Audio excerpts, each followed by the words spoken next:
ఆ యోగ విద్యను అవలంబించేటండి ధర్మరాజు. వివరంగా చెప్పారు, చాలా వివరంగా చెప్పారు. ఎందుకనంటే మనం కూడా ఎప్పుడైనా అటువంటి మనస్సు కలిగితే, అటువంటి ఆలోచన కలిగితే ప్రయత్నించడానికి పుస్తకాలు, సాహిత్యం అనేటువంటిది ఏం చేస్తుంది? కాంతా సంమితతయా ఉపదేశ యుజే. ఒక ఇంట్లో ఇల్లాలు ఆజ్ఞాపించకుండా, అధికారం చెలాయించకుండా తన ప్రవృత్తి ద్వారా మనం ఎలా నడుచుకోవాలో బోధిస్తుంది. ఆ రకంగా కావ్యం కూడా వ్యంగ్య మార్గంలో ఉపదేశిస్తుంది. దాన్ని చెప్తున్నారు. ఇది చాలా ముఖ్యమైన విషయం. కాకపోతే కొంచెం ఏదో కథా చమత్కారాలు ఏమి ఉండవు. ఇది ఒక యోగ విద్య.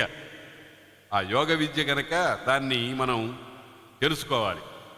విరక్తుండైన ధర్మనందనుడు విరాగం పొందాడు, వైరాగ్యం పొందాడు. వైరాగ్యము అనే మాటకు రెండు అర్థాలు మనం తప్పనిసరిగా భావించాలి. వీతరాగత్వము ఒకటి, అంటే రాగం అంటే ఒక వస్తువునందు మనకు ఉండేటువంటి ప్రీతి, నాకు అది కావాలి అనుకోవటం, అది రాగం. వీతరాగము అంటే అటువంటిదేం లేకుండా ఉండటం. దాన్నే ఇంకో రకంగా ఏం చెప్పారు? ఎదురుచ్ఛాలాభ సంతుష్ట. ఎంత లభిస్తే అంతవరకే సంతృప్తి పడుతూ ఉండటం. అది శరీరానికి ప్రీతి కలిగించేదైనా అప్రీతి కలిగించేదైనా సరే. రమణ మహర్షుల వారు అలా గిరి ప్రదక్షిణం చేస్తూ ఉంటే, ఆ కొండ మీదకి వెడుతూ ఉంటే ఓసారి ఆ పక్కన ఉండేటువంటి ఆ భక్తుడు నిష్కారణంగా ఓ కర్రతో తేనె తుట్టను కదిలించాడు. కదిలించేటప్పటికీ ఆ మహానుభావుడు ఆ పురుగులన్నీ, తేనె పురుగులన్నీ వచ్చి ఒళ్ళంతా భయంకరంగా కుట్టినాడు. ఆయనకి రెండో ఆయనకి కుట్టే, ఆయన కింద పడి మీద పడి ఏడిచి నానా రభసా చేసి చేశాడు. రమణ మహర్షుల వారు నిశ్చింతగా ఉన్నారు. ఆయనకేమి పట్టలే. ఎందుకంటే ఆయనకి దేహ తాదాత్మ్యం లేదు, ఈ దేహం నాది అనేటువంటి భావం లేదు. అది వీతరాగత్వం. విశేష రాగత్వం కూడా వైరాగ్యమే. అంటే ఈ సృష్టి అంతా నాదే అనుకోవడం. అంటే ఒక పరిమితమైనటువంటి ఇల్లు వాకిలి మొదలైనవి నాది అని అనుకోకుండా ఈ ప్రపంచమంతా నాదే, ఈ మనుషులందరూ నేనే, ఈ పశువులన్నీ నేనే, వాటిలో ఎవరికి ఏ బాధ కలిగినా నాకు కలిగినట్టే అని ఈ రాగాన్ని విశ్వవ్యాప్తం చేయడం అనేటువంటిది కూడా వైరాగ్యం. అటువంటి విరక్తి స్థితి పొందాడు ఆయన. విరక్తి స్థితి పొంది ధర్మనందనుడు ఏం చేశాట అంటే బాహ్యమైన వస్తువులన్నింటినీ వదిలించుకోవడం చెప్పారు పైన పద్యంలో. ఏది? మా కరుల తురగములను కంకణాధికముల మంత్రిజనుల బుధుల మానవతుల ఎక్కడ ఇది నాది అనే భావన ఉందో అవన్నిటినీ వదిలిపెట్టేసేసి నెక్స్ట్ ఏమిటి? ఇందాక అనుకున్నాం దేహం. ఆ దేహమమకారం అనేటువంటిది ఒక పట్టాన తెగదు. అందుకోసమని దాన్ని కూడా వదిలివేయటానికి ఒక ప్రక్రియ ప్రారంభించాడు. ప్రాజాపత్యమనియడి ఇష్టి గావించి. ప్రాజాపత్య ఇష్టి అని ఒక యాగం, ప్రాజాపత్య యాగము అని. ఆ ప్రాజాపత్య యాగము అనే దాని స్థితి ఏమిటంటే ప్రజాపతికి సంబంధించిన యాగము అని. ప్రజాపతి అంటే బ్రహ్మ అంటే సృష్టికర్త. ఈ సృష్టికర్త ప్రపంచంలో అనేకమైనటువంటి వస్తువుల్ని సృష్టించాడు. అవన్నీ కూడా వాడుకోండి నాయనా, మీకు ఏది కావాలో అది వాడుకోండి అని మనకి ఇచ్చేశాడు. మనం అందరం ఏమనుకుంటున్నానంటే నేను సంపాదించాను అంటున్నాం. కాదు, నువ్వు దీన్ని వాడుకో అని భగవంతుడు మనకి పర్మిషన్ ఇచ్చాడు. అది మనం గమనించకుండా నేనండి దీనికి స్వామిని అని అనుకుంటున్నాం. అది సరైనటువంటి ఆలోచన కాదు. ఆ రకంగా మనకు అనేకమైనటువంటి విషయాన్ని భగవంతుడు ప్రసాదించాడు. ఏమిటిని ప్రసాదించాడు? చర్మము లోపల మాంసము, ఆ మాంసాన్ని అంటిపెట్టుకుని రక్తము, మజ్జ, స్నాయువు, వస, శుక్రము, తర్వాత లోపల ఉండేటువంటి ఇంద్రియాలు, కన్ను, ముక్కు, చెవి, కాలు మొదలైనటువంటివి 10 ఇంద్రియాలు. ఇంద్రియాలు 5 రకాలుగా ఉన్నాయి. ఒక సముదాయాన్ని జ్ఞానేంద్రియాలంటారు, ఇంకో సముదాయాన్ని కర్మేంద్రియాలంటారు. ఈ ఇంద్రియాలు తర్వాత లోపల 10 రకాలైన వాయువులున్నాయి. ప్రాణ, అపాన, వ్యాన, ఉదాన, సమానములు అని 5 రకాలైనటువంటి వాయువులున్నాయి. ఇవి కాక నాగము, కూర్మము, కృకరము, దేవదత్తము, ధనంజయము అని ఉపవాయువులు ఒక 5 ఉన్నాయి. ఈ లోపల ఈ యంత్రం అంతా పైన ఒక చక్కటి తోలు తిత్తిరోధాన్ని పెట్టి మనకు భగవంతుడు ఇచ్చాడు. కానీ లోపల ఎన్ని రకాలైన వ్యాపారాలు, ఎన్ని రకాలైనటువంటి పనులు జరుగుతున్నాయో మనం చూడలేం. ఒకవేళ చూడటం ప్రారంభిస్తే జుగుప్స కలుగుతుంది. అటువంటి ఈ ఇంద్రియాలు మొదలైన వాటిని అన్నింటినీ కూడా చాలా జాగ్రత్తగా వశం చేసుకునే ప్రయత్నం చేశాడు ఆయన. దాన్నే యోగం అంటారు. ఆ యోగశక్తితో ఏం చేశాడు ఆయన? మొట్టమొదటిగా ప్రాజాపత్య యాగము అనేదాన్ని ఒకటిదాన్ని చేశాడు. ప్రాజాపత్య యాగము అనే దాంట్లో ప్రధానమైన విషయం ఏమిటంటే, తనది అనుకున్న ప్రతిదానిని నాది కాదు అని ఎవరికో ఒకరికి దానం చేసేసేయటం. ఎవరికో ఒకరికి అంటే వస్తువు అయితే మనుషులకు ఇస్తారు. ఈ లోపల ఇంద్రియాలు, వాయువులు ఇవన్నిటినీ భగవదర్పణం చేయటం ప్రాజాపత్య యాగం యొక్క ప్రధాన లక్ష్యం అది. ఆ ప్రాజాపత్య యాగం అంటే ఇప్పుడు మనం చూడండి, సన్యాసాశ్రమం తీసుకునేటువంటి వాళ్ళు ఈ పని చేస్తారు. అంతవరకు ఉండేటువంటి తన పేరు, తన తల్లిదండ్రులు, తన వస్తువులు, వాహనాలు అన్నీ కూడా తద్దినం పెట్టేస్తారు. తన దేహానికి కూడా తద్దినం పెట్టేస్తారు సన్యాసం. అంటే నాకు ఈ పూర్వ దేహంతో ఏమీ సంబంధం లేదు అని ఆ రకంగా చేసేటువంటి ఒకానొక యాగాన్ని ప్రాజాపత్య యాగము అని అంటారు. ఆ ప్రాజాపత్య యాగం చేశాడు ధర్మరాజు.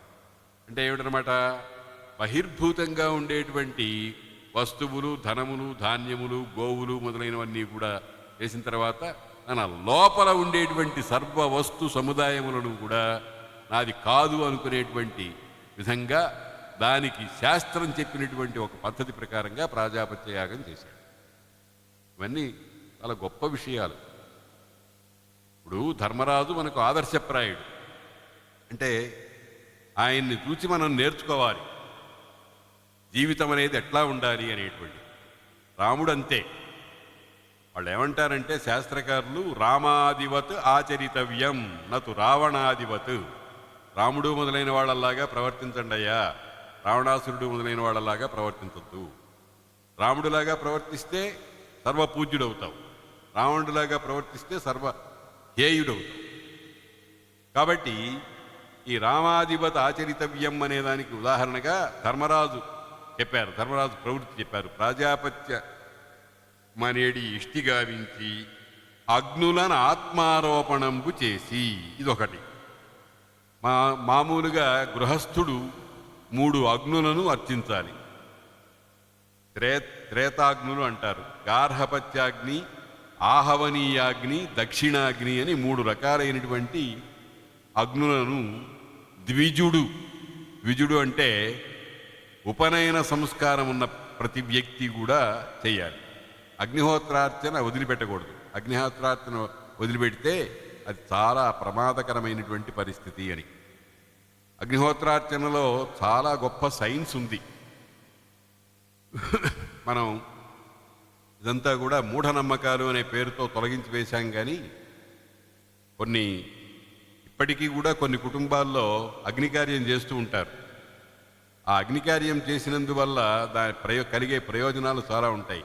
ఆ అగ్నికార్యం చేసేటప్పుడు అగ్నిని సమారాధన చేసి ప్రజ్వలింపజేసి అందులో ఆద్యము, అన్నము మొదలైన పదార్థాలని అందులో హోమం చేస్తూ ఉంటాం. ఆ హోమం చేసిన పదార్థమంతా కూడా వాయు లీనమై వాతావరణంలో కలిసిపోయి ఒక రకమైనటువంటి బ్యాలెన్స్ స్థితి, ఒక సమరస స్థితిని కలిగిస్తుంది. కలిగించి సమాజానికి మేలు చేస్తుంది. ఇవన్నీ ఎవరో వాళ్ళ తిండి కోసం చేసినటువంటి కృత్రిమమైనటువంటి ఆచారాలు అని చెప్పి వీటిని నిందించి పాడు చేసేటువంటి జనాలు ఇప్పటికీ ఉన్నారు. హేతువాదులు అంటారు వాళ్ళని. కానీ ఆ హేతువాదులు ఇప్పుడు పెట్రోలు మొదలైనటువంటివి వాటి వల్ల వచ్చినటువంటి అనర్థాలన్నింటినీ చూస్తూనే ఉన్నారు. వాటికి యాంటీడోట్స్గా ఈ హోమాది కార్యాల్లో వేసేటువంటి పదార్థాలు పనిచేస్తాయి అనేటువంటిది లింక్ పెట్టుకోలేకపోతున్నారు. కాబట్టి ఏం చేశాడు ఆయన? అగ్నులను ఆత్మారోపణం చేశాడు. అంటే వెలుపల పూజించేటువంటి దక్షిణాగ్ని, గార్హపత్యాగ్ని, ఆహవనీయాగ్ని అనే 3 అగ్నులను రోజు అగ్నిహోత్రం చేసేవాళ్ళు వాళ్ళు. భారతంలో చోట చెప్తాడు, ఎంత మానసికమైన సంఘర్షణ ఒత్తిడి ఉన్న ప్రదేశంలో సమయంలో కూడా వాళ్ళు ఈ అగ్నికార్యాలు సంధ్యావందనాలు మానలేదు. అది చెప్తుంటే ఆశ్చర్యం వేస్తుంది. మనం ఏం చేస్తాము? సంధ్యావందనం చేస్తే ఇప్పుడు కుదరలేదండి అని అంటాం. ఎందుకు కుదరలేదంటే మన మనస్సు దాని యందు సంపూర్ణమైన ఆభిముఖ్యం పొందలేదు కనుక కుదరలేదు. కృష్ణుడు ఆ సింధు రాజు ఉన్నాడే, వాడు సైంధవుడు. ఆ సైంధవుణ్ణి చంపేటప్పుడు కూడా అప్పుడు ఆ అతి క్లిష్టమైనటువంటి ఆ మానసిక పరిస్థితిలో కూడా ఈ సాయంకాలం చేసేటువంటి కార్యక్రమాలన్నీ చేశారు అని భారతంలో ప్రత్యేకించి చెప్పారు. కాబట్టి అగ్నిహోత్రార్చన మొదలైనటువంటివి తనకు క్షేమము, సమాజమునకు క్షేమము. సమాజం దానివల్ల ప్రయోజనం పొందుతుంది.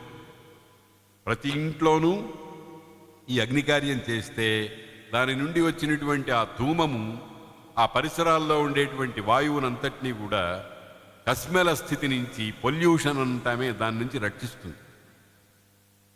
ఇది చాలా హేతుబద్ధమైనటువంటి అంశం. కానీ చాలామంది దాన్ని నమ్మలేకపోతున్నారు, దాన్ని తిరస్కరిస్తున్నారు, దాన్ని ఒక అనాచారంగా, పనికిమాలిన ఆచారంగా, నెయ్యి మొదలైన పదార్థాన్ని వేస్ట్ చేస్తున్నారు అనేటువంటి మాటలు అంటున్నారు. అది హేతువాదానికి సంబంధించినటువంటి జ్ఞానం కాదు. అటువంటి ప్రాణాలని, అగ్నులను ఆత్మారోపణం చేసుకున్నట్ట. అంటే బయట 3 అగ్నులు పెట్టుకుని రోజు చేసేటువంటి మంత్రపూర్వకంగా చేసేటువంటి అర్చన ఏదో దాన్ని ఉపసంహరించేసి ఇక్కడి నుంచి అగ్నిహోత్రార్చన ఉండదు. అయితే ఉండదా? ఉంటుంది. ఎక్కడుంటుంది? లోపల ఉంటుంది. లోపల బయట అంతరంగంలో ఉంటుందన్నమాట. లోపల ఉంటుంది. ఆత్మారోపణంబు చేసి తర్వాత నిరహంకారుండును. ఇహ అప్పటికి ఏమైపోయింది? నేను అనే భావన కూడా పోయింది. నాది అనే భావన పోయిన వెంటనే నేను అనే భావన కూడా పోతుంది. ఇవి రెండే బద్ధ శత్రువులు ప్రాణులకు. అహంకార, మమకారాలు. అహంకార విమూఢాత్మ కర్త అహమితి మన్యతే అన్నారు భగవద్గీతలో. నేను కర్తను అనుకుంటూ ఉంటాడు. ఆ నేను కర్తను అనేది కాదు. నేను కర్తను గనక అయినట్టయితే నేను ఏది తలిస్తే అదంతా కావాలి. నాకు దుఃఖం రాకూడదు, దుఃఖమే కలగాలి. జరుగుతుంది అది. అవి ఏం చెప్తోంది? జరగపోవటం వల్ల ఏం తెలుస్తోంది మనకి? నేను కర్తను కాదు అనేటువంటి జ్ఞానం పొందుతున్నాం అన్నమాట. నిరహంకారుండును, నిర్గళిత అశేష బంధనుండును. సంఖ్యలన్నీ పట పట పట పట తెగిపోయి ఏ బంధం లేదు. బంధం లేదంటే అర్థం ఏమిటనమాట? ఓ రకంగా ముక్తుడు అని అర్థం. ఆయన ముక్తుడు. దేని నుండి ముక్తుడు? సంసార బంధము నుండి. సంసారం అంటే ఇల్లు, వాకిలి, గొడ్డు, గోదా మొదలైనవి, దేహం, వీటి బంధాలన్నీ పోయినాయి. ఇప్పుడు ఆయనకి తన దేహం కూడా తనది కాదు అనేటువంటి భావన వచ్చేసింది. అయితే ఆ భావన రావటం వేరు, దేహం రాలిపోవటం వేరు. దానికి ఇంకా కొంత ప్రక్రియ ఉంది. అందుకని ఆయన ఏం చేశాడు? సకలేంద్రియంబుల మానసంబున అణంచి.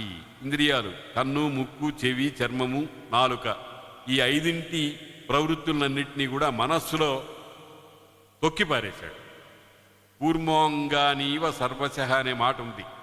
తాబేలు ఎలాగైతే 4 కాళ్ళని నోటిని లోపలికి గుంజుకుంటుందో ఆ రకంగా ఈ ఇంద్రియ శక్తులన్నింటినీ కూడా లోపలికి మనస్సులో కుదించి వేశాడు. ఇది చాలా అద్భుతమైనటువంటి విద్య అండి. దీన్ని విద్య అంటారు. దీన్ని ఇది ఒక రకమైనటువంటి మహావిద్య. మానసంబును అణంచి ప్రాణాధీన వృత్తియకు మానసంబును ప్రాణమందు. ఈ మనస్సు ఎక్కడి నుంచి వచ్చింది? ప్రాణానికి అధీనమై ఉంది. ప్రాణం అంటే చైతన్యం, కదలిక. వాడు బతికున్నాడు అనటానికి ఏ ఏ గుర్తులున్నాయో అవంతా ప్రాణము లక్షణం అన్నమాట. ఆ ప్రాణమునందు ప్రాణాధీన వృత్తియకు మానసంబునందు మానసమును ప్రాణమందు, ప్రాణమును అపానమునందు. ఈ హృది ప్రాణ, గుదే అపాన. శరీరంలో 5 వాయువులున్నాయి: ప్రాణ, అపాన, వ్యాన, ఉదాన, సమానములు అని. ఈ 5 ప్రాణ అపానములను ఏకం చేయటం. ప్రాణాపాన గతి రుద్ధ్వా అన్నారు భగవద్గీతలో. ప్రాణ అపాన గతులను నిరోధించేటప్పటికి యోగం సిద్ధిస్తుంది. లేకపోతే శరీరం మామూలు స్థితిలో ఉంటుందన్నమాట. ప్రాణమును అపానమునందు ఉత్సర్గ సహితంపైన అపానమును మృత్యువునందును. ఉత్సర్గం అంటే విడుదల, విసర్జనం. విసర్జించే లక్షణం కలిగినటువంటి అపానాన్ని మృత్యువులో పెట్టేట. అంటే రాబోయేటువంటి ఈ శరీరము ఇంకా జడమైపోయి కట్టెలాగా అయిపోయే స్థితి ఏదైతే ఉందో దానికి కారణమైనటువంటి మృత్యువునందు నిక్షేపించాట. మృత్యువును పంచభూతములను ఐక్యంపైన దేహంబునందును. ఆ మృత్యువును దేహం మీద ఆరోపించాడు. ఈ దేహం ఏమిటి? దేహం అంటే అర్థమేమిటి? 5 పంచ పంచ పంచ పంచ 5 5 5 5గా ఉండేటువంటి ఒక 20 తత్వాలు. అదే ప్రపంచము. ఈ దేహం కూడా ఒక ప్రపంచమే. ఈ దేహమునందు ఆ ఇంద్రియాలతో కూడినటువంటి ఆ వృత్తిని పంచభూతములకు ఐక్యం పైన. ఈ శరీరం అంతా కూడా పంచభూతాత్మకం, పాంచభౌతిక దేహము అని అంటున్నాం. అయితే పాంచభౌతికం ఈ శరీరంలో మనం ఇదిగో ఇది మట్టి, ఇది వాయువు, ఇది అగ్ని, ఇది జలము, ఇది భూమి అని ప్రత్యేకించి చూపించలేము. అన్నీ కలిసి ఉంటాయి. అందుకనే పంచభూతములకు ఐక్యంపైన దేహంలో ఆ మృత్యువును కలిపేశాట. దేహము గుణత్రయమునందును. ఈ దేహాన్ని తీసుకెళ్ళి గుణత్రయంలో పెట్టాట. సత్వ రజస్ తమో గుణాలని 3 గుణాలు. ఆ గుణత్రయంబు అవిద్యయందును. ఈ గుణత్రయము సత్వరజస్తమో గుణాలు అనేటువంటి వాటిని అవిద్య అంటే అజ్ఞానము అని అంటారు. అంటే ప్రపంచ జ్ఞానం ఏదైతే ఉందో దాని యందును. సర్వారోపహేతువుకు అవిద్యను జీవుని యందును. అన్నీ తన మీద ఎక్కించుకున్నాడు.